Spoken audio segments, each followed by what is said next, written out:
sehingga mengakibatkan kita menjadi mudah lapar. Jadi, hindarilah stres. Kalau si doi bikin stres, hindari juga. Sebenarnya masih ada alternatif lain selain menekan atau mengontrol nafsu makan kita. Minggu kemarin kita sudah bahas faktor apa saja yang mempengaruhi nafsu makan. Nah, sekarang sesuai janji kita bahas tipsnya. Gimana caranya mengontrol nafsu makan. Penasaran? Simak terus video ini.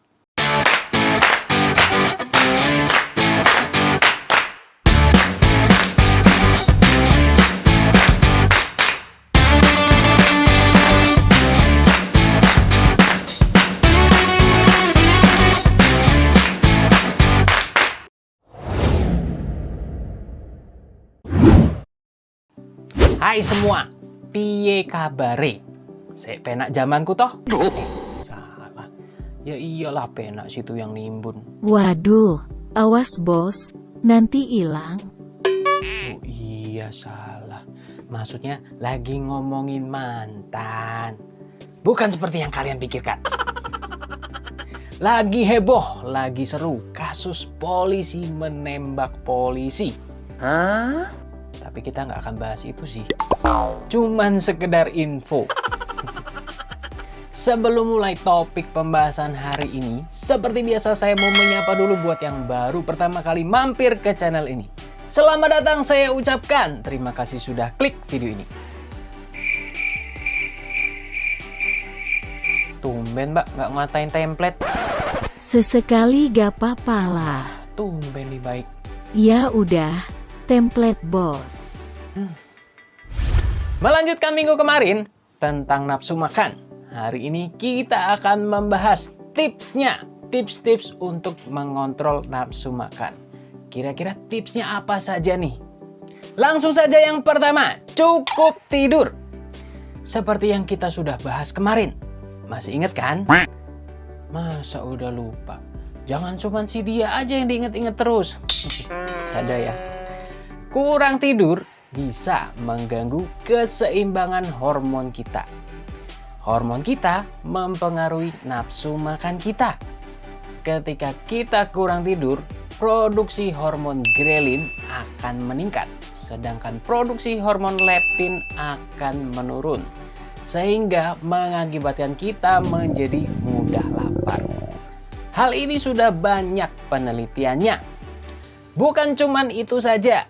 Ketika kita cukup tidur, maka secara otomatis akan mengurangi jam makan kita.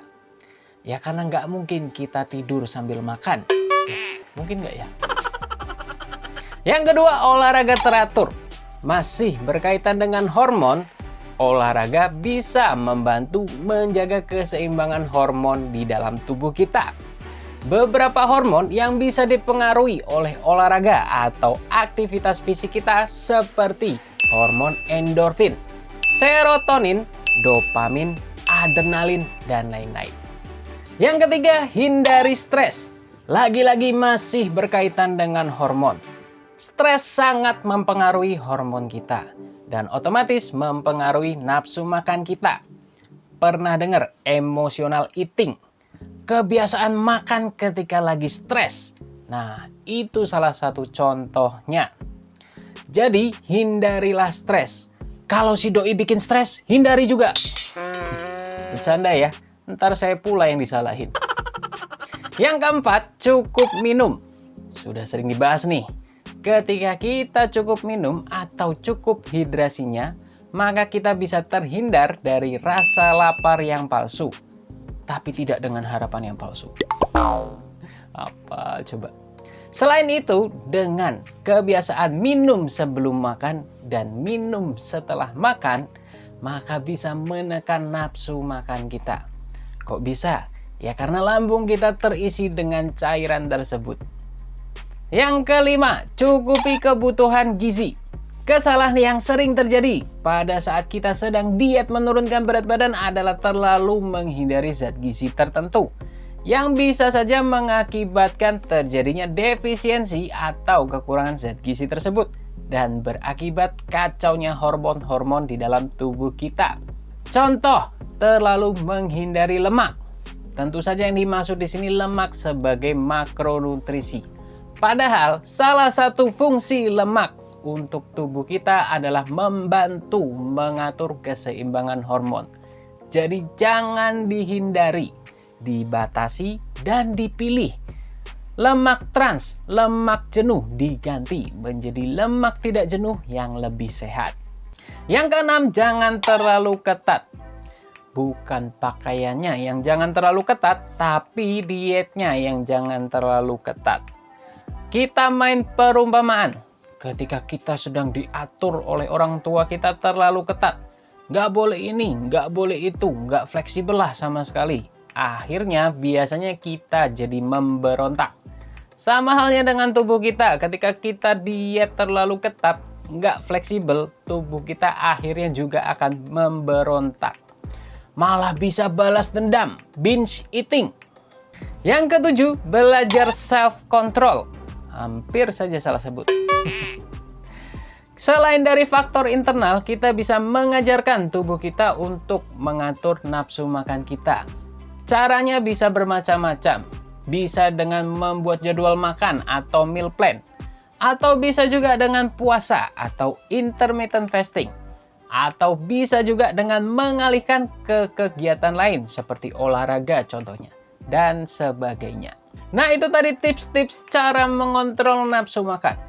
Kalau ada yang mau nambahin, boleh saja silakan tulis di kolom komentar di bawah. Sebenarnya masih ada alternatif lain selain menekan atau mengontrol nafsu makan kita. Dengan menyalurkan nafsu makan tersebut ke makanan-makanan yang rendah kalori. Misal, habis makan masih lapar. Hajar saja gas makan lalapan seember. Ekstrim kali contohnya. Tetapi dengan menyalurkan nafsu makan kita ke makanan-makanan yang rendah kalori, bisa mencegah terjadinya surplus kalori dan tidak mengganggu progres diet kita. Oke, sampai di sini dulu video kali ini. Semoga tips tadi bisa berguna dan bermanfaat. Buat yang belum subscribe, jangan ragu untuk pencet tombol subscribe-nya, pencet juga tombol notifikasinya. Buat yang suka dengan video ini, jangan lupa pencet tombol like-nya dan bantu share. Yang terakhir, jangan lupa untuk selalu menerapkan pola hidup yang sehat. Terima kasih sudah nonton video ini sampai akhir. Sampai ketemu di video selanjutnya. Mbak Google, closing dong! Stay fit, stay healthy, and bye-bye. Hari ini kita akan membahas hormon grelin akan menurun sementara hormon balik. Hormon-hormon yang aktivitas fisik kita seperti hormon untuk membantu mengatur dan bisa saja terjadi defisiensi atau kekurangan gizi segizi tersebut. Ya benar. Bingung.